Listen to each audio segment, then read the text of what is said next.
Hey y'all, welcome to Boozy Bee's Books and Cocktails. I'm Dana B. Thank you so much for joining me today. I don't even know where to start with this book. Have you ever had one of those books that you didn't know where to put it in your line of books? When I got this book, I thought it was a different book.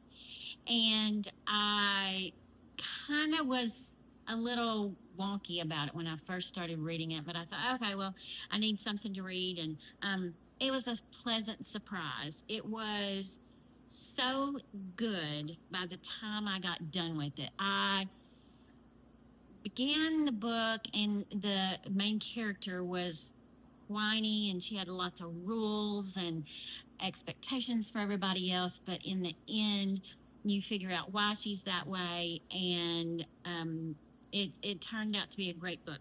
The book's called The Ghost Rider by Alessandra Torre, and the setting of the book is that she is a writer, and her name's Helena, and she is a very famous writer, a very good writer, and she has this um, volatile relationship with another writer, and they're pitted against each other all the time, and you learn about that relationship. She is dying. Helena is dying, and so she wants this person that she has this relationship with, that she can't. They go back and forth with emails, but they've never met each other in real life, and so she wants this lady to write her final story, and it's about her life, and she has told all these lies about her life, and so she wants to get it straight before she passes away. And she's dying of cancer, brain cancer, and so she calls in this woman to be her ghost writer, and she it's a really interesting book the way that the author has written it, because in the beginning this Helena is just so irritating, and she makes lists for everything, and she's clearly traumatized by her marriage that she had, and she keeps hinting that she killed her husband, and that's what she wants to get off her chest, is the reason or the way she killed him. So I'm not going to give away the book, but oh my goodness, I was just shocked at the end, and it just was very pleasing the way that the author wrapped everything up. And to me, that makes a lot of sense. I don't like dangling things. I don't like where you go, I wonder, she clearly gave the reason why she killed her husband. And there was some other things that went on that just broke your heart for Helena. But the relationship that she has with the ghostwriter ends up being a wonderful, wonderful relationship. And I'm not going to tell you who the writer is, and the ghostwriter. And it's just a lovely, lovely little book, and such a surprise to me. I was just really blown away. I just finished it. I had to get on camera and get it while I was still in the glow of the book, because it's very readable, very worthy read. I had not heard a lot about it. And for some reason, I thought the author was probably like a smut or a dark romance writer, but this has nothing to do with that. And I absolutely loved this book. I would probably give it a 4 stars for this one, because the beginning of the book was a little irritating, but then as you read, it just kept getting, and the way she kept giving you just little nuggets to keep you wanting to find out what happened to this girl to make her kill her husband, and how she killed him. So it was just great. I really, really enjoy it, and I hope if you read it, please let me know. If you haven't read it and you decide to read it, please let me know, because I would say this would be a great book club book. That's how good it is. It's really entertaining. So for the cocktail, I'm going to be making an elderflower rose gimlet.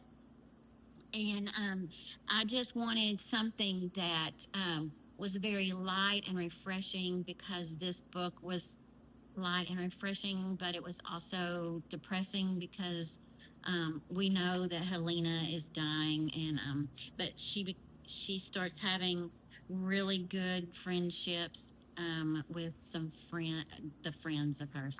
So we're going to make a elderflower rose gimlet. Okay, so for the elderflower rose gimlet, we have dry gin, we have Saint Germain, and we have rose water and some freshly squeezed lime juice. So we're going to put our ice in our shaker. And we've got our pretty little coupe glass here. And I just really felt like this would be great for this book. I really did enjoy the book. I was very, very pleased with it, and was so glad that I accidentally stumbled upon it. So 2 ounces of gin, and we're using Bombay Sapphire. And when I first opened this, when I poured it out, I thought, oh, it's not blue. I thought it would be blue, but it's not. It's just the bottle that's blue. And then we're going to do an ounce and a half of elderflower. And I am not a professional bartender. And I realized that the other day when I was doing one of my episodes, didn't pronounce one of the liquors correctly. And I got tickled. So, yeah, it happens. So, this calls for 1.5 ounces of lime juice, and I've got that right on here in this little Yeti shot glass. Isn't that cute? And then 1/2 ounce of simple syrup. And I'm so glad these lines are big where I can see it. And then it calls for, which I thought was really odd, 1/2 teaspoon of rose water. 1/2 teaspoon. Good grief. So I'm going to put a teaspoon in it just because I want to give the rose a little bit of a shout out. Ooh, it's a very rosy smell. Have you ever smelled rose water before? That smells good. Okay, so we're going to give it a shake. Out of the way.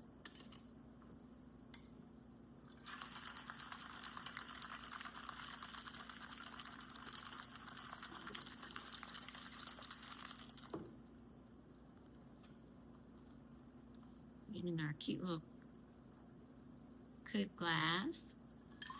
And there you have an elderflower rose gimlet.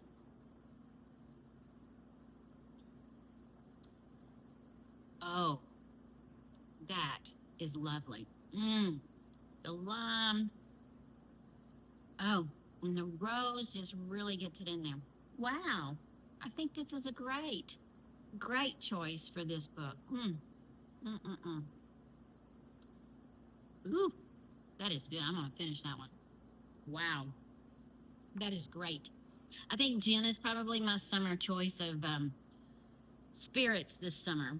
So thank you so much for joining us. I love this book. Love it. And it snuck up on me. And I'm so glad that I accidentally chose this book because it was a good one. So thank you so much. We are doing real books, real accidents. Did y'all see that?